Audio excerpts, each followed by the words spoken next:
What do you imagine when you think of a noir detective? Someone who is hard-boiled, tough, brooding? What about the atmosphere in the world? Would you imagine it to be grim and dark? Is it mostly seen in black and white, like LA Noir, a game that has a black and white outlook in the world, with each case having a villain while you play the hero, trying to find the criminal responsible for each case? Well, the game that I'm going to talk about is the opposite.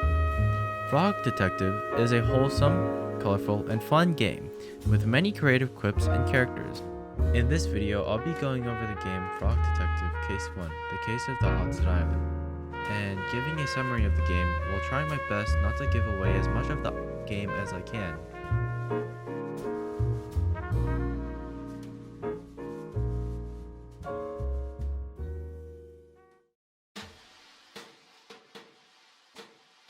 You start off in a room. The phone on the table in front of you starts to ring. You pick it up. It's the supervisor calling. He has a case for the best detective. Unfortunately, he's unavailable, so you being the second best detective will do. You are sent to an island that has been experiencing some spooky noises. The king on the island hired ghost scientists to figure out where the noise is coming from, but they're stumped, and it's your job to get to the bottom of it.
Already on the island, it's a pleasant feeling.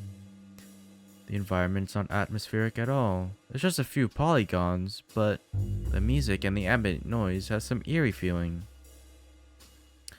But once you take your first step around the island, that feeling goes away. It makes you feel comfortable. And the jazz really helps. It might be biased because I have a big soft spot on jazz, but I do say, it really helps with calming the tone. You walk up to this monkey fellow named MM. He seems eager to see you. Turns out, he's a huge fan of the Frog Detective's blog. You ask him who you should talk to first. He suggests you should talk to Larry. Larry's a lobster, and he's a very interesting lobster. When you go talk to him, he interrupts you at almost every sentence. It's pretty funny and adds a lot of color to his personality. Larry tells you that he can make explosives with toothpaste, gold, wool, and pasta. Yes, you heard me right. You can make explosives with toothpaste, gold, wool, and pasta. So now you could go and talk to anybody on the island. The different characters on the island are Bernie, Koala, Noodle, Orbit, Fresh X, Mo, and Martin. Bernie is a guy who wants to be a secret detective. Koala is someone who just wants to fulfill their dream. Their dream of hanging onto the back of a boat with a magnet. Noodle is someone who's bored and grossed out over shedding their wool. Orbit is a duck that likes to look over his shells. Fresh X is just a chill guy that keeps his personal hygiene standards high. Mo the mouse is someone who really admires MM and wants her recognition from them. Martin is someone who I guess you can say is superstitious. He's the self-proclaimed king on the island. And oh yeah, he also has a friend practicing for the dance competition tomorrow. So after collecting all the materials for Larry to make an explosive, you blow up an entryway into the cave.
And this is when the game's atmosphere completely changes.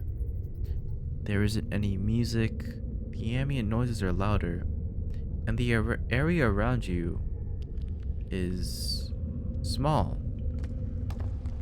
This was my first reaction to the cave level. Oh, this is scary. Oh, this is scary. Oh, dude, I don't like this. I don't like this. Oh, let me up. Why can't I get back? Whoa.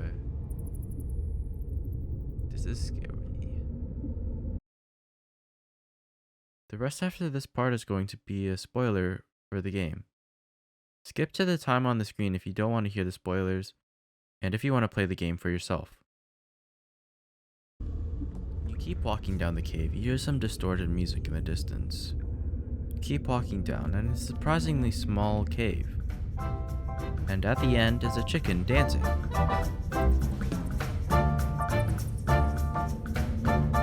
It's Finley the chicken, Martin's friend he mentioned. She didn't know that she was trapped here and just kept practicing for the dance competition for 2 weeks straight. Well, the two of you get out of the cave and both of you tell everyone that there wasn't actually a ghost. It was just the music coming out of Finley's boombox. After, everyone decided to host the dance competition today instead of tomorrow.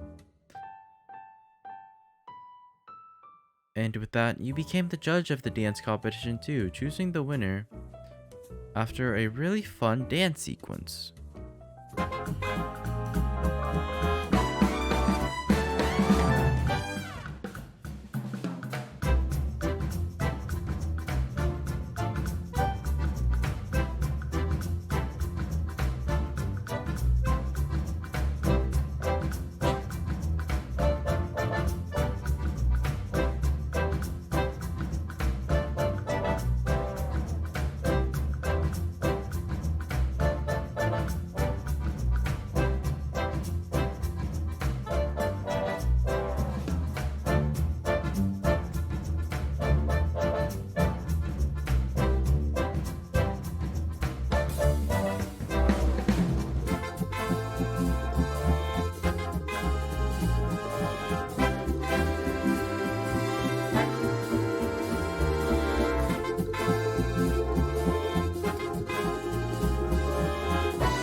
After that, you go back to your office and get a lot of praise from the supervisor, but there isn't any more time to relax. You get another case, and you solve this one in the next game. Frog Detective 2: The Case of the Invisible Wizard.